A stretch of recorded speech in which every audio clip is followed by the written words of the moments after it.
Hello, good morning children. Today we are going to learn about determiners and we are not going to start the regular way, like what are determiners and all that. So do you know what happens when you try something new, or maybe a piece of clothing? It changes your looks. Yeah, you're right. So now tell me what happens when you put some words before noun. So you might have guessed the meaning, that is, it changes or it modifies.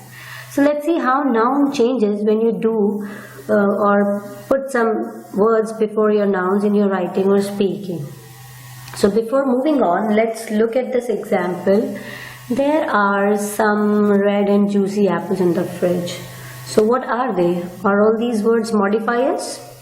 Yes, they all are modifiers. But all are the same? No, they are all not same. So first one is the type of determiner, this word some.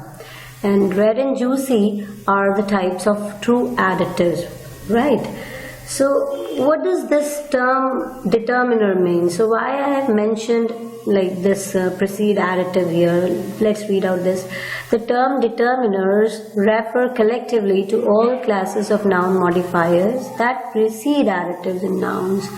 So why there is a word called precede additives? Because it has a special meanings. What is that? Now relook the sentences. What is the position of some here? Alright, it is before red and juicy. So what are red and juicy? I told you they are true additives which only can come right before the nouns, and all the noun and the other noun modifiers come before them. So what I mean to say here is you can't put them before nouns if there are true additives. You could do so, like if there are no red and juicy apples, you could say there are some apples. So there in the second example there are red and juicy apples. You cannot put some before apples if they are red and juicy apples, right? So next let's understand what are the type of determiners we are going to discuss in this chapter.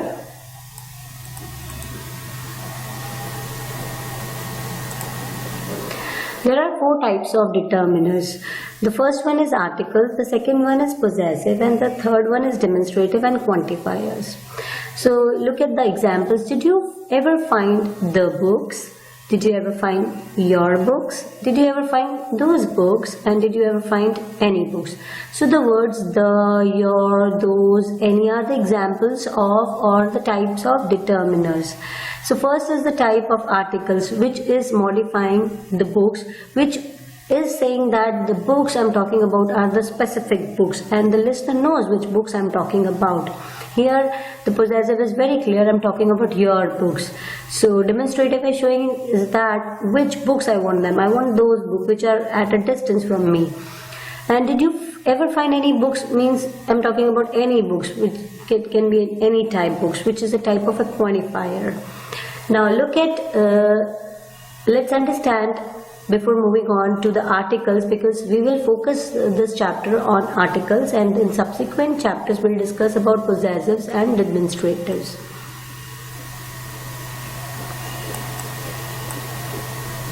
So what does this term mean, mutually exclusive?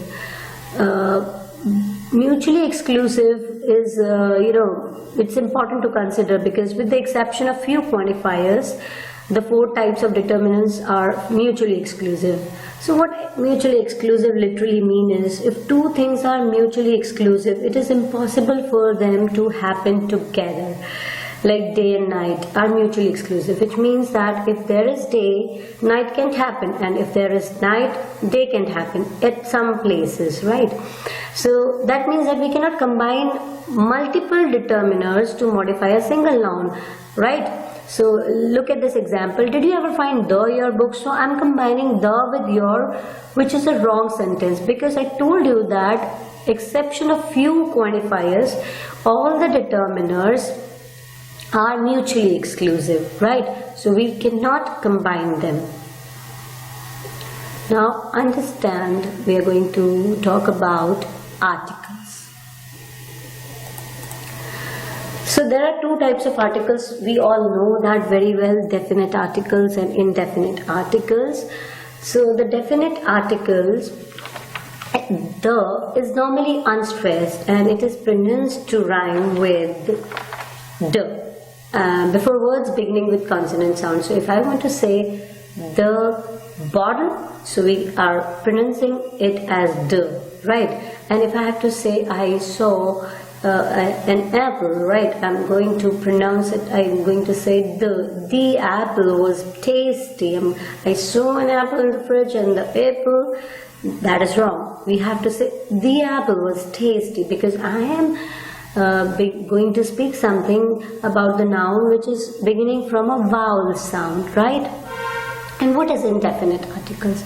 Unlike the definite articles, which can be used with all types and numbers of common nouns, the use of indefinite article is determined by the nature of common noun being modified. And we'll discuss about this thing in detail in subsequent slides. Now listen, how to use this definite article.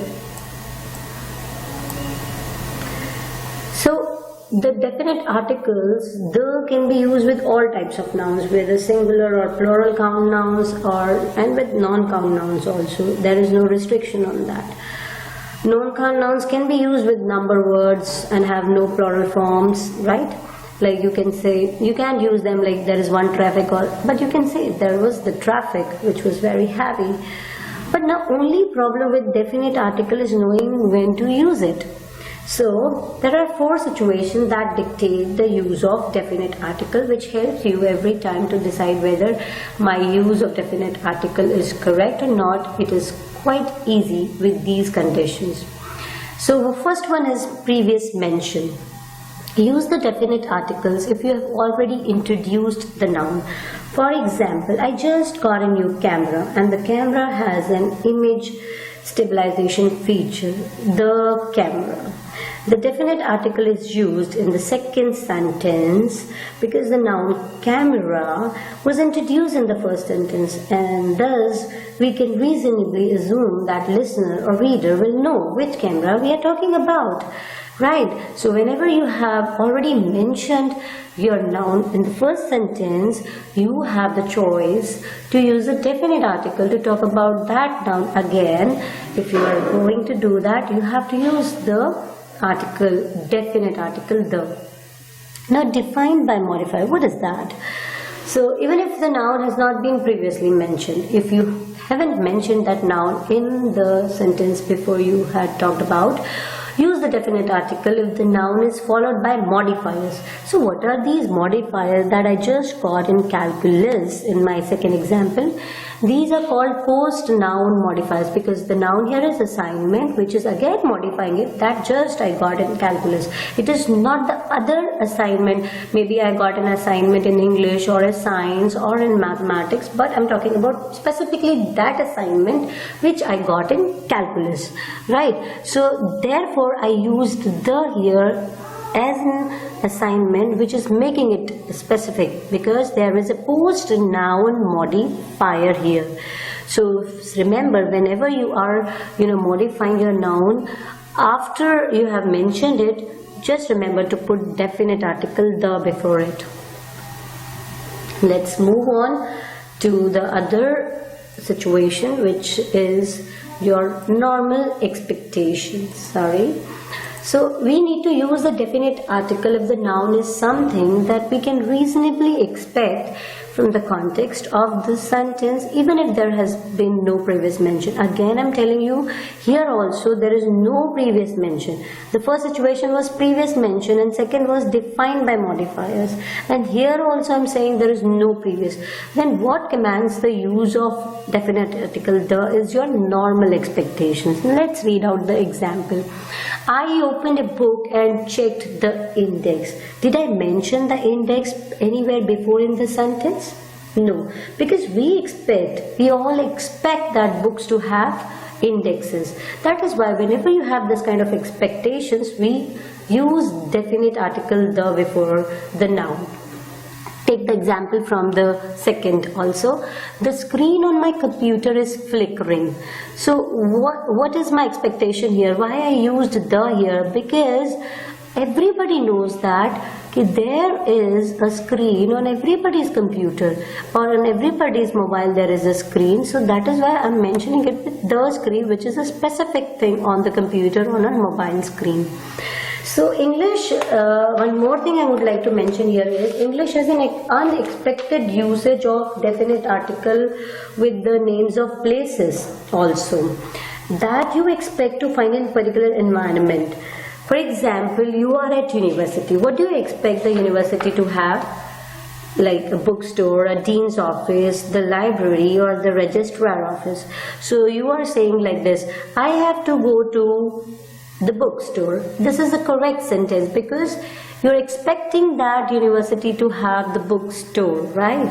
So I'm going to the dean's office, I'm going to the library. You might have spoken many times unconsciously, and subconsciously brain has picked up by listening to others. So this is the use. There is an expectation of a place to be here in the environment. And suppose you are in a city, so you would say, I have to go to the post office, I'm going to the shop, I'm going to the school, I'm going to the airport, I'm going to the drugstore. It is quite obvious that subconsciously brain picks up all those things, but we actually don't know what is that use. So remember this use also. I have not mentioned here, but I'm telling you here.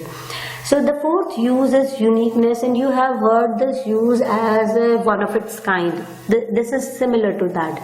So use the definite article with nouns that everybody already knows about it. So there are many things which everybody knows. So the example is the sun was just dropping below the horizon. So what is the sun? What is the horizon? Everybody has a previous knowledge about it. So whenever a listener has the previous knowledge about it, use the definite article. So now we are going to talk about how to use the definite article with proper nouns.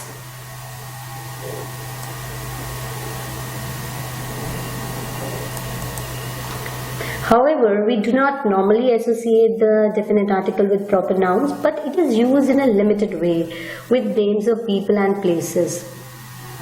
Typically we do not use definite article with names of individual people unless there is a post noun modifier. Remember I told you the same used in my second situation defined by a modifier. That is the same thing I'm talking here again. There is a proper noun, there was a place or some other thing was there, other noun was there. So that is the same use. So if Meera, compare the following sentences. Meera went to Italy last week. So in my second example, I'm saying the Meera who works in my office went on vacation. So what is this who works in my office here? It is the post noun modifier which is modifying Meera and making it a specific Meera for me. That is why I used the Meera. So the use of post noun modifier who works in my office tells us which of two or more Meera the speaker or I am talking about. In this case, the use of definite article is becoming obligatory for all of us. So there is a similar use of the indefinite article with proper nouns, and one of the few instances in which we regularly use the definite article with names is for titles, both royal titles and the organizational titles.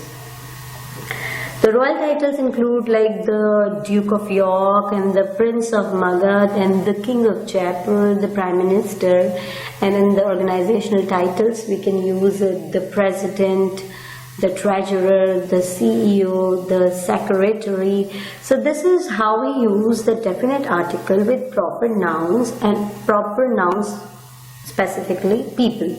Now we are going to come to the places. By far now the most common use of the with proper noun is for place names. Plural place names are typically preceded by the. Two exceptionally common categories are the names of mountain range and island chains. Mountain chains includes like the Himalayas or the Alps or the Andes, and the island chains include the most, you must have heard about them, the Andaman and the Nicobar Islands, such as like that. And the use of the with singular place names is much more inconsistent. Means inconsistent, I mean to say, sometimes we use and sometimes we will find there is no use of definite article. So here are some categories of singular place names that are typically used with definite articles. For example, the bodies of water. So what are the bodies of water I'm talking about here is like the Ganga, the Yamuna, and for example we also use it with the seasons and oceans like the Arabian Sea or the Pacific Ocean, and canals like the Indira Gandhi Canal, and public facility or monuments or buildings and the like hotels, the Taj Palace, the PVR and the Red Fort. Right, so this is how we use the definite article with proper place names. And this use with singular place names, I want to mention again, is inconsistent. Somewhere you find it and somewhere you will not find them. So when you read it, please pay an extra attention. Is that particular noun is using definite article the, and it will definitely sit in your subconscious brain and you will be pretty confident about it, how to use them in your writing or speaking. Unlike definite article, which we can use with any type of common noun, be it singular, plural or non-count. Like we can say the cars or the traffic. But here we have to pay special consideration on whether a common noun is singular or plural or a non-count. So we use the indefinite article a or an when we first mention a singular countable noun, and the use of a or an signals that the writer or a speaker doesn't expect the audience, I mean the listener, do not have any prior knowledge of noun being modified. Just reverse the function of definite article the. Notice the shift in articles in the following sentences. Let's read out together. I have a response, but I'm not sure that it is the response you want to hear. So the first time the noun response is mentioned and it is used with the definite article a. After the first mention, all the subsequent mention of the noun response are used with the. So remember this rule, right? And we have already discussed about it. So my question is, what then do we use as an indefinite article for plural nouns, since a or an is unavailable? So the answer is some. We need to think of some as functioning as a plural indefinite article, the plural counterpart of the singular indefinite article a or an. And notice that the shift from some to the in the following sentence is exactly like the shift from a to the in our first example. I have some responses, which is a plural form of response, but I'm not sure that they are the responses you want to hear. So when used as an indefinite article, some is always unstressed. We need to distinguish this use of some from completely unrelated use of some as word conveying emphasis in informal spoken language. For example, that was some party last night. Here some is used to explain the unique nature of party, right? And remember one more thing is there, that there are non-count nouns also. Non-count nouns represent a unique category of nouns with whom you cannot use the words like number words like the one bacon or one electricity or one violence or two luggage or two electricity. Right, so when we try to use the singular indefinite article a or an with the singular non-count noun, we run into a problem.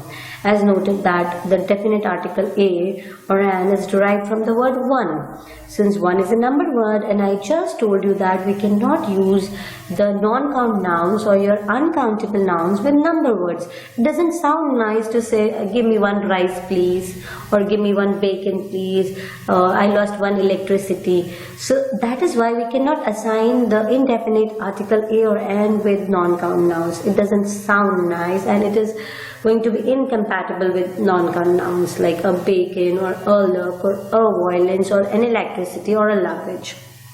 So what then do we use as the indefinite article for non-count nouns? Yes, you guessed right, the answer again is the same, some, and that is also unstressed some. Here are example of some used in as indefinite article. For example, I would like some bacon please, and after the storm there was still some electricity in few neighborhoods, or you could say after many disappointments we have finally had some luck.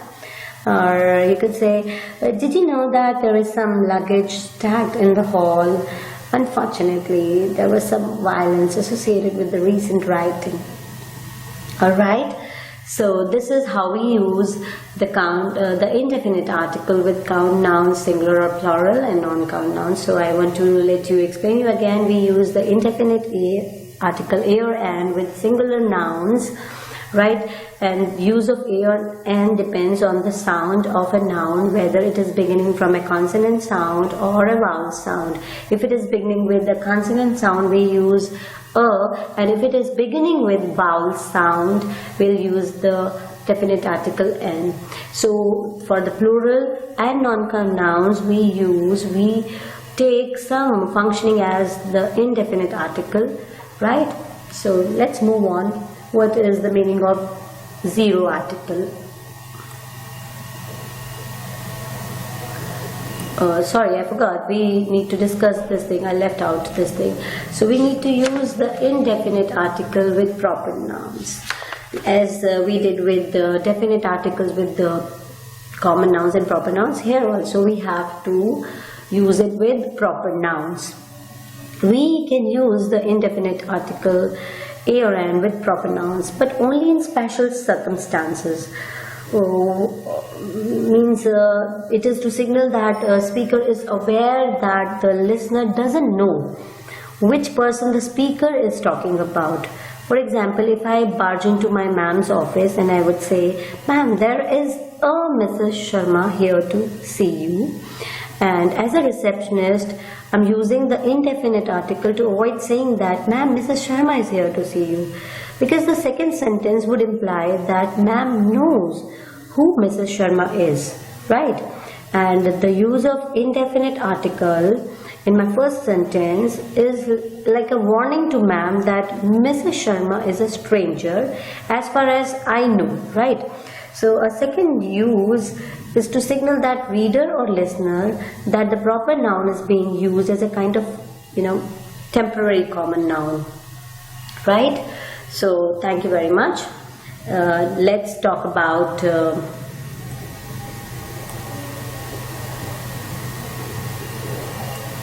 the use of zero article. Means you do not use any article for the nouns.